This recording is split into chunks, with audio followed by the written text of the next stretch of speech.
The events on the October 4th full moon have become some of the most famous moments in this entire game, if not the single most famous moment. As such, I felt like making a whole video giving my thoughts on them. Firstly though, there are a few things that I want to talk about now that I'm actually able to without giving away spoilers. Firstly, Shinjiro's character sheet that I showed. So, all of these skills you see here, I wasn't lying about them. Shinjiro really does learn all of these moves by level up. He's just probably never gonna get there, outside of extreme grinding or a New Game Plus. I actually really like how the game does this. There are so many RPGs out there that blatantly spoil which characters are only going to be temporary party members by the fact that they have much more limited skill sets, fixed equipment that you can't customize, or various other things like that. With Shinjiro, they avoided this common interface spoiler by giving him a full learn set right up into almost level 80. And in fact, I love the fake out they pulled by having Akihiko and Ken's learn sets end shortly before October 4th if you've been leveling them properly. That would probably raise eyebrows for the player, but it turns out it doesn't mean what you think it means. Also, any mythology buffs out there will probably know that I omitted a pretty major detail about Castor when I was explaining him. That being that yes, Castor did indeed die as part of his mythology. In fact, his brother Polyjuice was immortal, and Castor is not. He died by being impaled through the chest with a spear. You can clearly see that on Castor's design here. So, anyone who knows Greek mythology would probably know that Shinjiro was destined to die right from the start. Speaking of things I omitted, or at least specifically sidestepped talking about to avoid spoilers, the kanji on Ken's Shirt of Chivalry? Grudge. The kanji on Shinjiro's Shirt of Chivalry? Ironically, life. Yeah, the developers had a pretty sick sense of humor there. With that out of the way, I can discuss the actual story moment itself. Now, I'm prepared to get a lot of angry responses here because some fans feel very strongly about this scene in certain ways, and I willfully admit that my opinion does very often differ from the norm at times like this. It kind of does here. I'm probably going to get flamed for it, but I'm going to say it anyway. To me, this moment is one of the most powerful in the game. Recording that, I turned off my commentary, obviously, because I didn't want to ruin the moment at all, but I was emotional throughout all that. Games don't make me emotional that often, and this moment really did that. Out of all the RPGs I played, this has been the best done character death that I've seen. They treat it with respect, they give it the emotion that it deserves, they don't milk it too heavily, they treat the party's grief afterwards realistically, and show just how different people react to death differently, which is something that I also like, because that's very true in real life as well. If anyone has been around people who've suffered a personal loss like this, you'll know that everyone does grieve differently. So that was a nice touch, being able to see all of the different reactions in your party. People like Junpei, who's unsure if he could live up to Shinjiro's example. Yukari, who's not really sure if she can concentrate on anything anymore after that. To Akihiko, who wonders why people are even sad when he died exactly how he wanted to, with no regrets.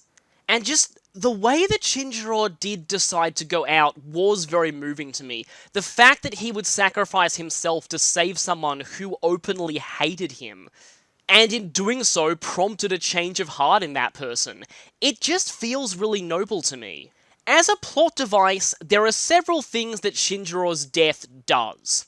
Number 1, raises the stakes. This is pretty much typical of any character death in any storyline, but Shinjiro's death here shows the party that death is a real threat, that this is not a game, this is a real combat situation, and that anyone could die at any moment. It gives a real wake-up call to the protagonists who've been used to constant victory up until now. The story has dealt with deaths in the backstory, But this is the first time it's dealt with one that's been so close to the party and so personal, and as a result, it forces the party to come to terms with some very hard questions.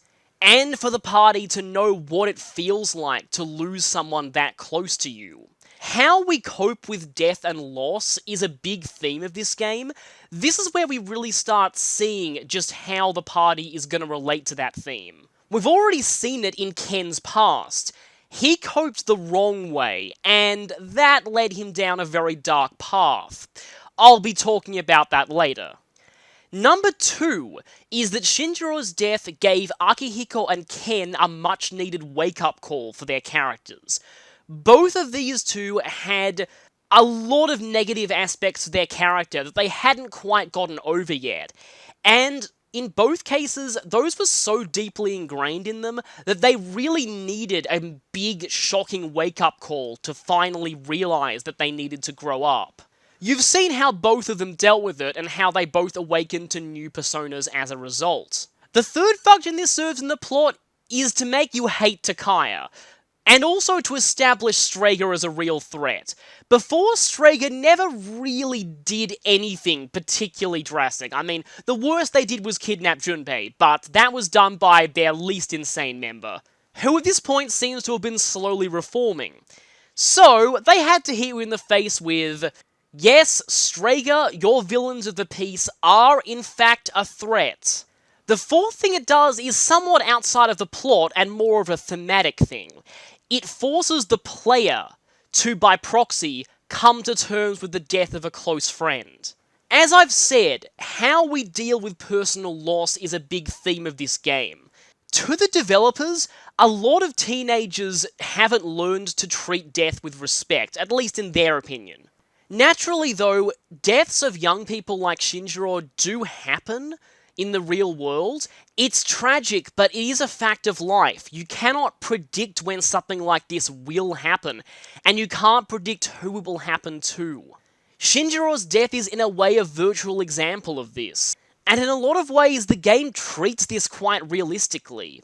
I like how the game emphasizes the different reactions of the people who never knew Shinjiro, to whom this death is just a statistic, compared to your party, the people who knew him personally, and show the player just how insensitive the comments of those people come off across as to the people who knew him personally.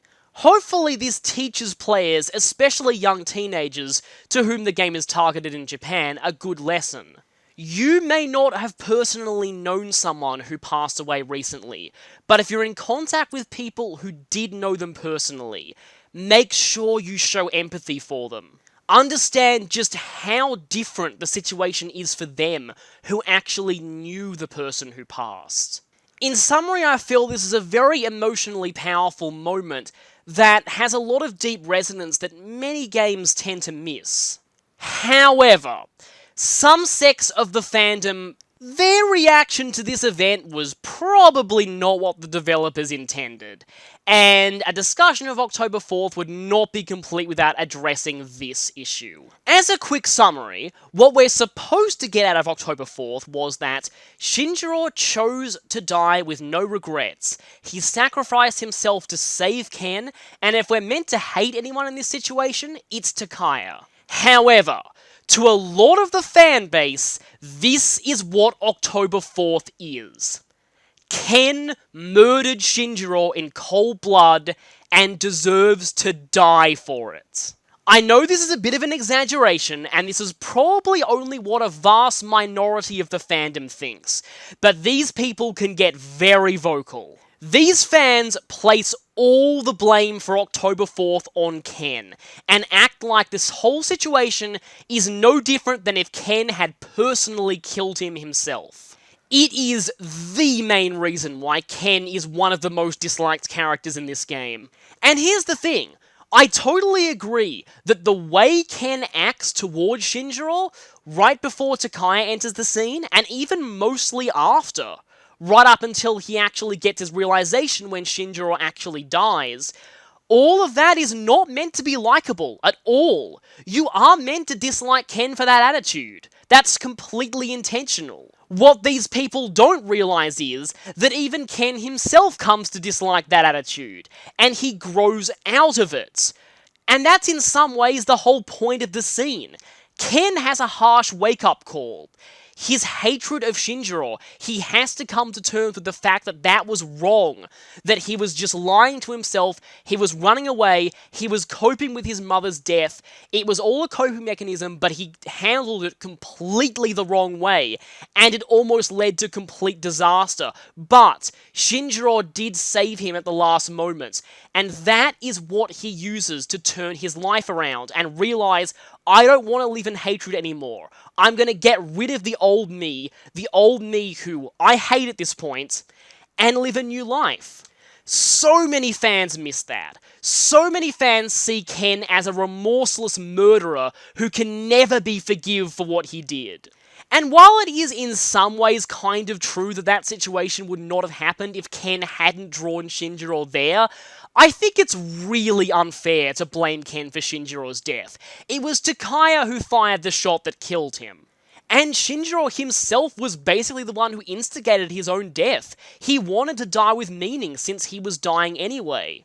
I think the main issue here stems from this. Shinjiro is one of the most vastly popular characters in this game, and I mean absurdly popular. Ken, even before this, was one of the most disliked characters in the game. As a result, it is very easy for fans to latch on to Ken as an object of hatred, because they never liked him much to begin with. It's a general attitude of fandoms that I do find quite disturbing in a lot of ways, but in general, if there's a character that's not all that popular to begin with, and then there's a character who is incredibly popular, the fandom is much more likely to blame the less popular character for anything that goes wrong. I feel like many fans got a little too attached to Shinjiro, and, well, yeah, couldn't stand the fact that their precious Shinjiro got killed. Now, I do understand that getting attached to Shinjiro and being sad at him dying is a good thing, but you're certainly not supposed to react to it by wishing death on another character. In fact, think about it this way. Why did you hate Ken so much to begin with? Ken's mother died. He blamed Shinjiro for her death. He developed an insane, irrational hatred of Shinjiro and wanted him dead by any means necessary, going to ridiculous lengths to ensure his revenge. Yeah, that's why you don't like Ken. So, Shinjiro dies, you cared a lot for him, you see Ken as responsible, you develop a huge hatred for him and want him dead. When you think about it, aren't you guilty of the exact same thing that made you hate Ken so much to begin with? I'm sorry for getting so extreme like this, but I really feel that this has to be said. In a way, the fandom wishing death on Ken for Shinjiro's death is exactly what made Ken so unsympathetic to begin with, so really, those fans haven't learned anything from this game. I have actually seen opinions out there that say that Ken should have died in October 4th instead of Shinjiro. Get this! Because he's less useful in battle than Shinjiro is, and so wouldn't be as big a loss to the party.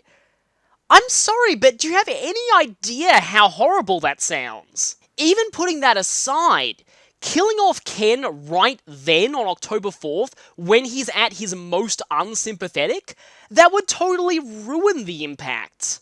If the player's reaction to a death is good riddance, then that's exactly what the developers didn't want you to feel from an event like this, so it would serve no purpose to do that. On a less ranty note, I will point out one criticism that some people have made that I do feel is valid. Some people say that after the whole Shinjiro arc, Ken has very little to do for the rest of the plot, and as a result, he kind of feels like he has less of a reason to be in the party.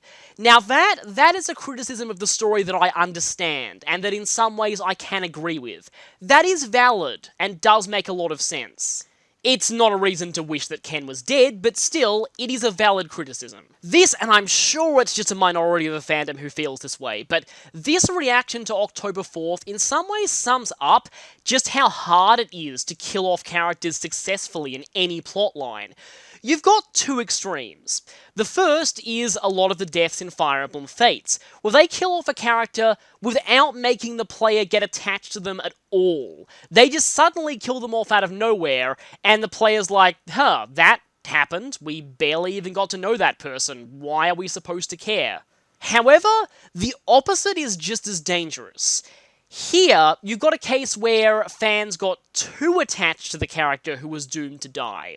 And as a result, instead of feeling the sense of loss at the character's death, but the resolve to move on and feel like their sacrifice was not in vain, they instead latched on to someone else, blamed them for their death, and developed an insane hatred for that character. Being like, how dare you get my pet character killed? This is what happens when you're a little too invested in making the character doomed to die likable. It is a definite problem, and it's one that's pretty hard to offer a solution for. You've got to find that balance of developing the doomed character enough that the audience cares about them, but not too much that the audience reacts with sheer anger to the character being gone. So, it's pretty clear the developers never expected fans to come out of this hating Ken as much as they did. Because of this, many spin-offs have had to do major damage control on Ken's character to make him more sympathetic. The Persona 3 movies, for example, offer a very different motive for Ken's whole revenge plot. Initially, in the movies, Ken actually doesn't know that Shinjiro killed his mother.